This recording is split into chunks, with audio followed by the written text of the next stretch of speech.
Tell us in the comments which city you're listening from. Click the like button, and let's begin the story. The orphan boy followed a stranger into the forest, and what he found there changed everything he thought he knew about his own past. 12-year-old Thomas had learned to trust no one during his 4 years at the Riverside Children's Home on the outskirts of Portland, Oregon. The institution housed over 100 children in a building designed for half that number, where crowding was only the beginning of their problems. Director Marcus Donovan ran the place with calculated cruelty disguised as discipline, and the children who asked too many questions or caused trouble simply vanished one night, transferred to unknown locations before sunrise. Thomas had arrived at Riverside after his mother died from pneumonia when he was 8. She had been a single parent, a seamstress who worked long hours to keep them fed, and when she passed, social services found no living relatives willing to take him in. His file listed him as having no known family, no one to ask questions if he disappeared. The boy had survived by becoming invisible. He kept his head down during meals, followed every rule without complaint, and never spoke unless directly addressed. But he also watched everything. He noticed patterns others missed. He saw which children were selected for private meetings with strange visitors. He observed how Director Donovan would smile his cold smile before a child was taken away, always with promises of better opportunities and loving families. Thomas knew those promises were lies. He had seen the fear in the eyes of children who returned briefly to gather their belongings. He had heard whispered conversations about farms where children worked 18-hour days, about factories with no windows, about things even worse that no one dared name out loud. Everything changed on a gray October morning when a stranger appeared at the orphanage gates. The man was tall and gaunt, probably in his 70s, with silver hair and weathered hands that trembled slightly as he spoke to Director Donovan in the courtyard. Thomas watched from an upstairs window as they talked, noting how the director's expression shifted from irritation to careful interest. That afternoon, during the supervised recreation hour in the barren yard, the stranger approached Thomas directly. "You're the boy who lost his mother 4 years ago," the old man said quietly. It wasn't a question. Margaret Chun. She was a seamstress on Morrison Street. Thomas felt his heart stop. No one at the orphanage ever mentioned his mother by name. The director had made it clear that dwelling on the past was forbidden. "How do you know that?" Thomas whispered, glancing around to make sure no staff were watching. The stranger's eyes held a mixture of sadness and urgency. "Because I knew her when she was young, and I know things about your family that you deserve to hear. But not here. Never here where they can listen." Thomas wanted to run. Every instinct told him this was dangerous. But the mention of his mother, the specificity of details only someone who truly knew her could possess, created a desperate hunger for connection. "Meet me at the north fence tomorrow at dawn," the stranger continued, pressing something into Thomas's palm before walking away. "Before the morning bell. I'll be waiting on the forest trail. What I have to show you can't be brought inside these walls." That night, Thomas examined what the stranger had given him. It was a photograph, edges worn from age and handling. The image showed a young woman in her 20s, laughing as she held a small child on her lap. Thomas recognized his mother instantly, though he had never seen her look so carefree and joyful. On the back, written in faded ink, were the words, "Margaret and Thomas, summer 1998. The cabin remembers." Thomas didn't sleep that night. He lay on his narrow bunk, clutching the photograph, weighing impossible choices. Going to meet the stranger meant breaking the orphanage's strictest rule. Children caught outside the grounds faced severe punishment, sometimes disappearance. But the alternative was remaining in ignorance, never knowing what connection existed between this old man and his mother, never learning what secrets the photograph promised.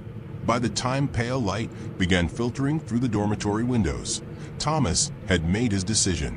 He dressed silently in the pre-dawn darkness, moving with practiced stealth past sleeping children and the night monitor who dozed at his station. The north fence was the oldest section of the barrier surrounding the property, with loose boards that older children had discovered could be pried apart just wide enough for a small body to slip through. The stranger was waiting exactly where he had promised, a shadow among the pine trees at the forest's edge. Up close, Thomas could see the man's face more clearly, deep lines etched by time and weather, but eyes that were sharp and clear despite his age. "You came," the old man said, his voice carrying relief. "I wasn't certain you would. I'm Samuel Whitmore. I was your grandfather's closest friend." "I don't have a grandfather," Thomas replied automatically, repeating what he had always been told. "I don't have any family." Samuel's expression turned bitter. "That's what they wanted you to believe. But it's not true. Walk with me, Thomas. What I need to show you is about an hour into the forest, a place that holds answers to questions you've been afraid to ask." Every part of Thomas screamed that this was reckless, potentially catastrophic. But the photograph felt warm in his pocket, and the mention of family, real blood family, was a siren call he couldn't resist. They walked in silence through increasingly dense forest, following trails that seemed to exist only in Samuel's memory. The old man moved with surprising agility for his age, navigating fallen logs and steep inclines with the confidence of someone who had walked this path countless times. "Your mother never told you about the cabin," Samuel said as they climbed a ridge thick with moss-covered stones. "She had her reasons. Fear mostly. Fear of the same people who now control that orphanage." "Director Donovan?" Thomas asked. "Him and others like him. They're part of something larger, Thomas. A network that profits from abandoned children, from erasing family connections, from making sure certain stories stay buried." The forest grew darker as they ventured deeper, tall pines blocking much of the morning light. Thomas began to notice something strange about the trees they passed. Many had carvings on their trunks, old markings that had grown distorted as the bark expanded over decades. Letters and numbers that formed a trail only someone who knew what to look for could follow. "Your grandfather, William Chun, carved those markers," Samuel explained. "He built the cabin in 1962, when this land was still wild and forgotten. He chose this location specifically because it was isolated off any map, impossible to find unless you knew the way." "Why would he do that?" Thomas asked, his breath coming harder as they climbed. "Because he was protecting something. Someone actually. Your grandmother. During a time when their love was considered illegal in this state." Thomas had learned enough history to understand what Samuel meant. Laws against interracial marriage had existed in Oregon until 1951, and prejudice had persisted long after the legal barriers fell. They walked for nearly 2 hours before Samuel finally stopped at the crest of a steep hill. Below them, nestled in a small valley surrounded by towering evergreens, stood a structure that took Thomas's breath away. The cabin was larger than he had expected, built from hand-hewn logs that had weathered to a rich silver gray. Smoke rose from a stone chimney, indicating someone had recently tended a fire. The windows were intact, covered with wooden shutters, and a small garden plot showed signs of recent cultivation. "Someone lives here?" Thomas whispered. Samuel's face softened with an emotion Thomas couldn't quite identify. In a manner of speaking, "Come. There's someone who has been waiting a very long time to meet you." As they descended the slope toward the cabin, Thomas noticed details that spoke of careful maintenance, despite the remote location. The roof showed recent repairs. A covered woodpile stood stacked neatly against one wall. Fresh herbs grew in clay pots beside the door. Samuel knocked 3 times, a specific pattern that seemed ritualistic. The door opened slowly, revealing an interior lit by oil lamps and the warm glow of a fireplace. And standing in the doorway was a woman in her 80s, small and delicate, with white hair pulled back in a neat bun and eyes that widened with recognition the moment she saw Thomas. "Oh my God," she breathed, her hand rising to her mouth. "He has Margaret's eyes. William's chin. Oh my God, Samuel, you found him." Thomas stood frozen as the old woman approached, tears streaming down her weathered cheeks. She reached out tentatively, as if afraid he might vanish if she moved too quickly. "Who are you?" Thomas managed to ask, though part of him already knew the answer. "My name is Eleanor Chun," she said softly. "I'm your grandmother, Thomas, and I have been searching for you for 4 years." Thomas felt the world tilt beneath his feet. Everything he had been told, everything he had believed about being alone in the world, suddenly revealed itself as a carefully constructed lie. Eleanor gently guided him inside the cabin, her hands trembling as she held his arm. The interior was warm and surprisingly spacious, with a large room serving as kitchen, dining area, and living space. Shelves lined the walls, filled with books, photographs, and objects that spoke of decades of accumulated memories. But what drew Thomas's attention immediately was a wall covered entirely with documents, photographs, and newspaper clippings. His own face appeared in several of the images, school photos he recognized from the orphanage, along with pictures of his mother at various ages. "I've been building a case," Eleanor explained, seeing where his gaze had landed. "Evidence to prove you were taken from me illegally, that I was declared unfit as a guardian through fraudulent means." She gestured to a worn armchair near the fire, and Thomas sat, feeling overwhelmed as Eleanor began to explain the story that had been hidden from him his entire life. His grandparents, William and Eleanor, had married in 1960 despite fierce opposition from both their families. William was Chinese American, a carpenter who had built this cabin as a refuge during the worst years of prejudice. Eleanor was white, from a wealthy Portland family who had disowned her completely when she married William. They had one daughter, Margaret, Thomas's mother, who they raised in the cabin during her early years before moving to Portland when social attitudes began to change. "Your mother was the light of our lives," Eleanor said, her voice thick with emotion. "When she became pregnant with you, we were overjoyed. Your father had left before you were born, but we promised Margaret we would help raise you, that you would never lack for family. But tragedy had struck. William had died in a construction accident when Thomas was 4, just before his mother became ill. I was devastated," Eleanor continued, grieving, "and someone saw an opportunity in my vulnerability." She pulled a file from a metal box and spread documents across the table. Thomas saw official letterhead, legal forms, and signatures he didn't recognize. "A lawyer named Robert Havers convinced me to sign papers I thought were related to William's life insurance," Eleanor explained. "I was barely functional with grief. I trusted him because he had been William's union representative. But what I actually signed was a document declaring myself mentally unfit to care for a child." Thomas felt cold spreading through his chest. Why would he do that? Because he was working for Marcus Donovan, Samuel interjected, his voice hard with anger.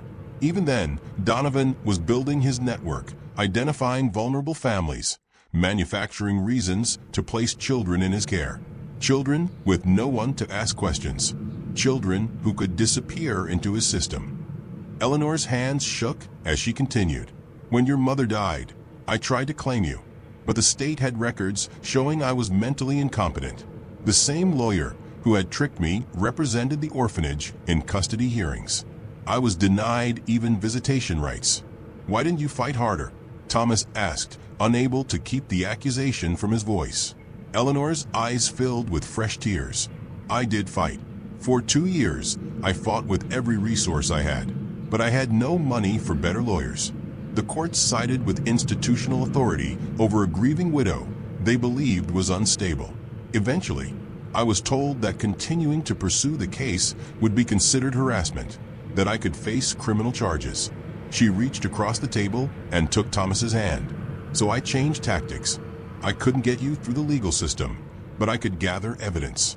I could build an irrefutable case showing the fraud, the corruption, the illegal separation of families. Samuel helped me.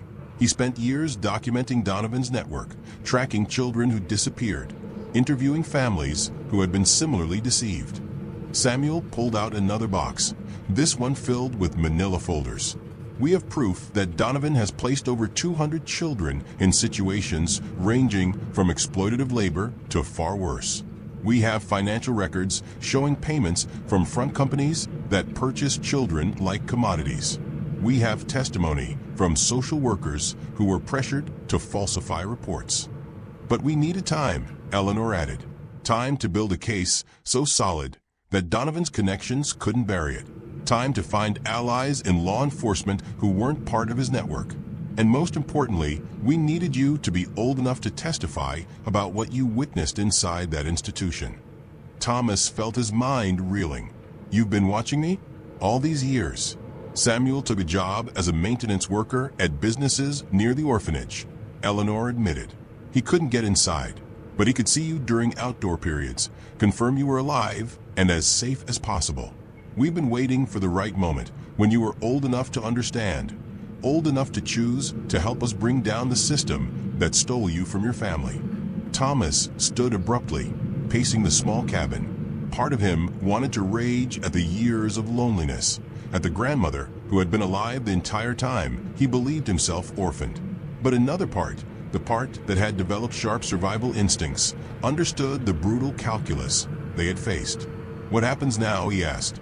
Eleanor and Samuel exchanged glances. That depends on you, Eleanor said carefully.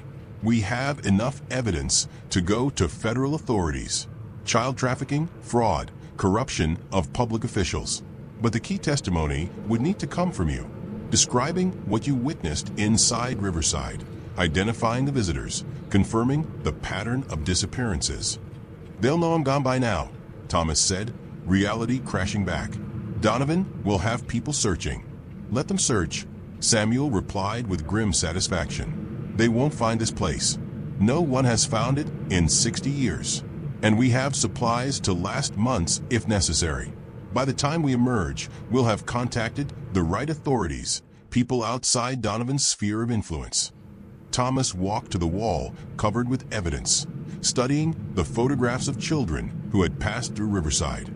He recognized several faces. Some he had been friends with before they vanished. Others were younger children he had tried to protect during his time there. If I testify, he said slowly, what happens to the other children still inside? What happens to the ones already sent away? Eleanor joined him at the wall. The FBI has a task force that handles child trafficking cases. If we give them this evidence, combined with your testimony, they'll raid Riverside and other connected institutions. They'll trace where children were sent. Some will be recovered. Some, her voice broke. Some may be beyond recovery, but we'll save as many as we can. Thomas touched a photograph of a girl named Sophie, 8 years old, who had disappeared 3 months earlier. He remembered her crying herself to sleep every night, remembered how she would clutch a stuffed rabbit that had belonged to her mother. I'll testify, he said firmly. Tell me what I need to do. Over the following days, Thomas learned the full scope of what his grandmother and Samuel had uncovered. The cabin became a command center of sorts, with Eleanor teaching him how to organize evidence, how to remember details that would matter in court, how to speak clearly and credibly about traumatic experiences without falling apart. Samuel taught him other skills, how to live off the land if necessary, how to navigate by stars and landmarks, how to remain calm when faced with danger. These were lessons, Samuel explained, that William had taught him decades ago, knowledge passed down through generations of people who had to survive in hostile territory. But the most precious moments came in the evenings, when Eleanor would share stories about Thomas's mother, about his grandfather, about the family history that had been stolen from him. Your mother was brilliant, Eleanor said one night as they sat by the fire. She could fix anything mechanical. She taught herself to sew by taking apart old clothes and understanding how they were constructed. She wanted to design theater costumes. She had sketches, plans for a business. She showed Thomas a leather portfolio filled with his mother's drawings. Elaborate gowns, period costumes, fantastical designs that spoke of a creativity he had never known she possessed. Why does she keep me from you? Thomas asked. After grandfather died, why didn't we live together? Eleanor's expression grew pained. Pride, grief, fear. After I signed those papers declaring myself incompetent, your mother was terrified that association with me would give social services reason to take you away. She thought keeping distance was protecting you. By the time she became sick, it was too late. The separation was already documented, and Donovan's people were watching, waiting for exactly that kind of vulnerability. Thomas absorbed this, understanding the impossible choices that had fractured his family. On the 8th day in cabin, Samuel returned from what he called a supply run with unexpected news. "I made contact with Agent Victoria Walsh," he announced. "She's with the FBI's Crimes Against Children unit, and she's been building her own case against child trafficking networks in Oregon. She's willing to meet, but she wants to see the evidence first. Verify it's substantial enough to justify the resources for a major operation." Eleanor's face showed both hope and fear. "When?" "Tomorrow night. There's an abandoned ranger station about 5 miles east of here. Neutral ground. She'll come alone. No backup that might alert Donovan's people." The next evening, Thomas accompanied Samuel and Eleanor through the forest to the meeting point. The ranger station was a small wooden structure, long since abandoned by the Forestry Service, its windows broken and door hanging loose on rusted hinges. Agent Walsh arrived exactly at the appointed time, a woman in her 40s with short dark hair and eyes that assessed everything with professional suspicion. She carried a weatherproof case and wore practical hiking clothes that suggested she was comfortable in wilderness settings. "You must be Thomas," she said, her voice kind but direct. "I need you to understand something before we go further. If you testify, your life will change completely. You'll be in protective custody. You'll likely never return to Riverside or anywhere connected to your previous life. Are you prepared for that?" "I'm prepared to tell the truth," Thomas replied steadily. "Whatever comes after is better than going back." Agent Walsh spent 3 hours reviewing the evidence Eleanor and Samuel had compiled. She asked Thomas detailed questions about the orphanage, about specific incidents, about people he had seen visiting Director Donovan. She took notes, recorded audio testimony, and photographed documents. Finally, she sat back and looked at the three of them with an expression of carefully controlled anger. "What you documented here is one of the most extensive child trafficking operations I've encountered," she said. "Donovan's network extends across 4 states, with connections to labor exploitation, illegal adoption rings, and organized crime. Taking this down will require a coordinated, multi-agency operation." "How long?" Eleanor asked. 6 weeks to build the legal framework for warrants and coordinate with other jurisdictions. We'll need to move simultaneously on multiple locations to prevent anyone from destroying evidence or relocating children. Thomas will need to be in protective custody during that time, somewhere completely secure. "He stays with me," Eleanor said firmly. "This cabin has kept us safe for 60 years. It will keep him safe for 6 more weeks." Agent Walsh considered this. "Actually, that might be the safest option. Donovan's people can't find what they don't know exists. And unlike a safe house, there's no paper trail, no records that could be compromised." She turned to Thomas. 6 weeks from tonight, federal agents will raid Riverside Children's Home and 17 other connected locations.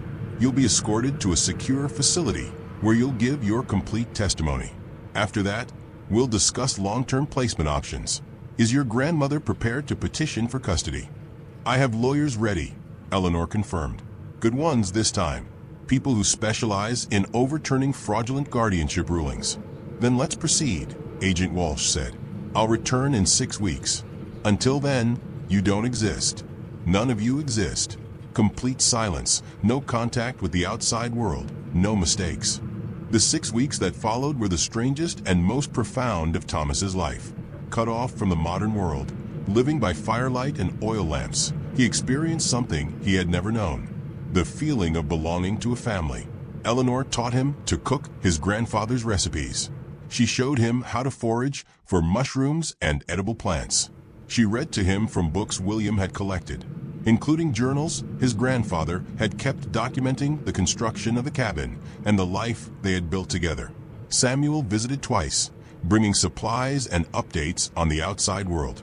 Director Donovan had reported Thomas as a runaway, but the search had been perfunctory, suggesting they were relieved he had disappeared rather than genuinely interested in finding him. "They think you're dead," Samuel reported, "or far away. Either way, they've stopped looking." Thomas spent hours studying the evidence they had compiled, memorizing details, preparing for the testimony that would dismantle Donovan's empire. But he also allowed himself moments of being 12 years old. He explored the forest around the cabin, learned to identify animal tracks, helped Eleanor with repairs and maintenance. One evening, as they sat by the fire, Eleanor pulled out a box he hadn't seen before. "These belong to your mother," she said, opening it to reveal letters, photographs, and small treasures. "I've been saving them for you, for when we were together again." Thomas spent the night reading his mother's words, letters she had written to Eleanor over the years, many never sent, documenting her struggles, her love for him, her regrets about the separation from her mother. In one letter, written just weeks before her death, Margaret had written, "Mom, if anything happens to me, please find Thomas. Don't let him grow up thinking he's alone. He deserves to know about Dad's strength, your resilience, the love that built our family. He deserves to know he comes from people who fought against the world's cruelty and built something beautiful anyway." Thomas wept as he read, finally mourning properly for the mother he had lost, finally understanding the larger story of which he was a part. When Agent Walsh returned exactly 6 weeks later, she brought news that the operation was ready to proceed. "We execute the warrants at dawn tomorrow," she explained, simultaneously across all locations. "We'll have social workers on site to ensure children are properly cared for during the transition, medical personnel for anyone who needs immediate attention, and we have placement families already vetted and ready to provide emergency foster care." She looked at Thomas seriously. "Your testimony will be crucial for prosecution. Are you ready?" Thomas glanced at Eleanor, who nodded encouragement, then back at the agent. "I'm ready, but I need you to promise something. The children who are recovered, especially the ones with no family, they need to be placed with people who actually care, not just any available facility. We have strict protocols," Agent Walsh assured him. "Every placement will be monitored. The system that failed you won't be allowed to fail anyone else." The next morning, Thomas said goodbye to the cabin that had become his sanctuary. Eleanor packed carefully, bringing the evidence files, but also family photographs and his mother's belongings. "This place will be here," she said, locking the door. "Whenever you need to remember where you come from, where you belong, it will be waiting." The raid on Riverside Children's Home was executed with precision. Federal agents arrived before sunrise, securing the property and detaining staff before anyone could destroy evidence or hide children.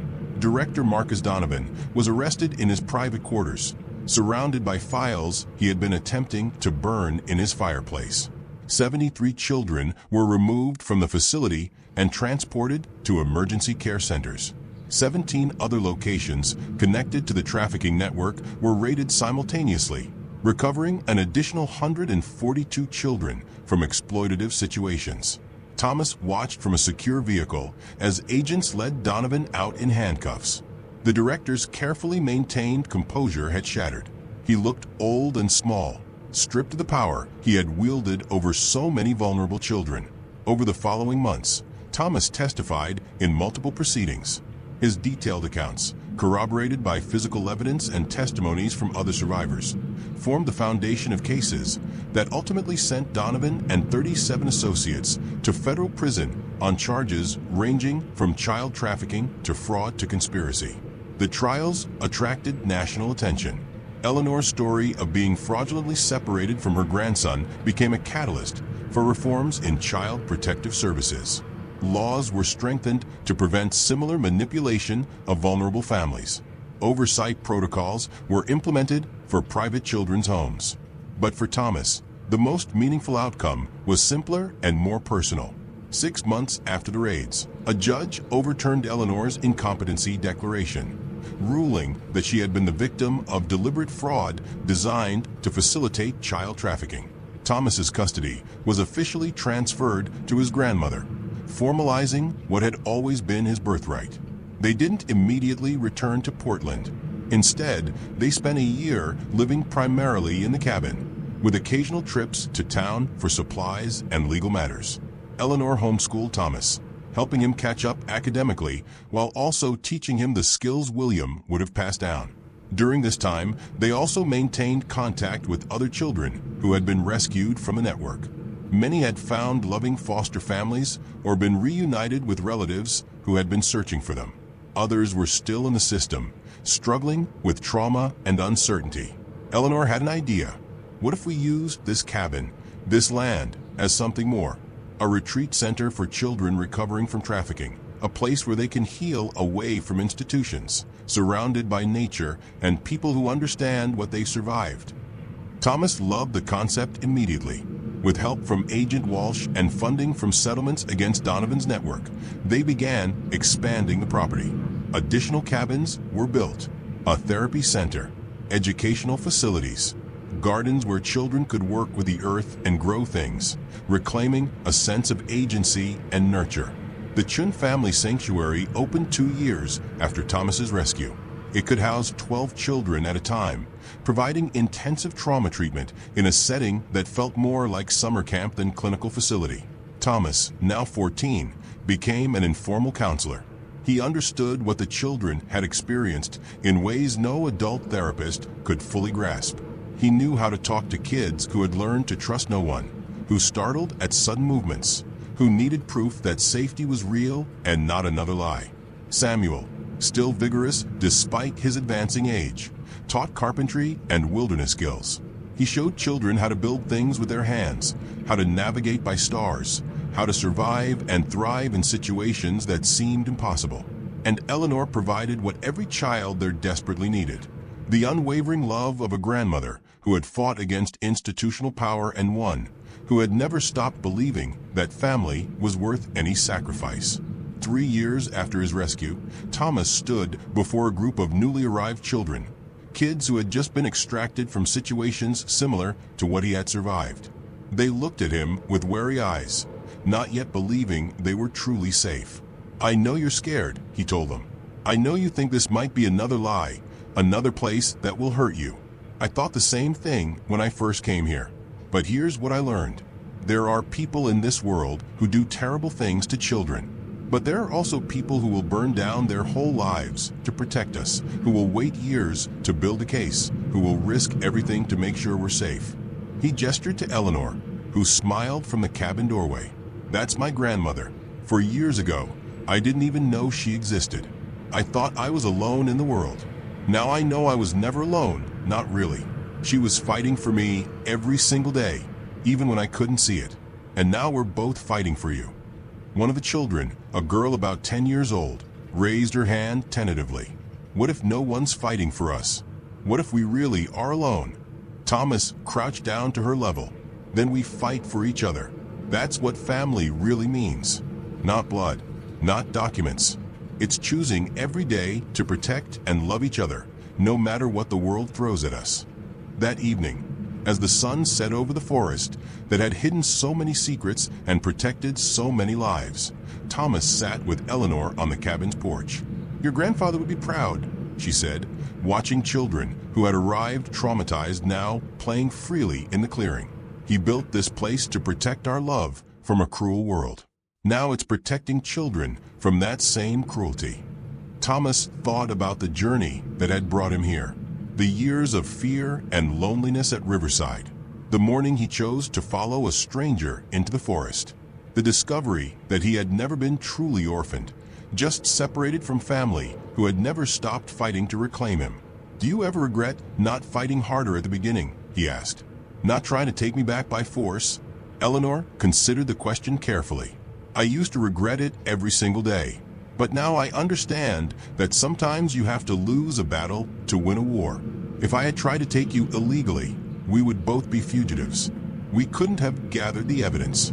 We couldn't have dismantled Donovan's entire network. We couldn't have saved all those other children." She took his hand. "Sometimes the strongest love means accepting temporary separation to ensure permanent safety. That's what I learned from William. He understood that protecting what you love sometimes requires patience, strategy, and faith that justice will eventually prevail." Thomas squeezed her hand, understanding at 14 what would have been impossible to grasp at 12. Love wasn't always loud and immediate. Sometimes it was quiet preparation, evidence gathered in darkness, a cabin maintained for decades as a beacon for when the lost could finally be found. The orphan boy who had followed a stranger into the forest had discovered something more valuable than treasure or mystery. He had found his place in a lineage of people who survived by protecting each other, who built sanctuaries against cruelty, who understood that family was something you fought for, generation after generation. And in that discovery, he had transformed from a victim of a corrupt system into a guardian for others still trapped in darkness, proving that even the most broken stories could be rebuilt into something strong and beautiful, one carefully placed piece at a time.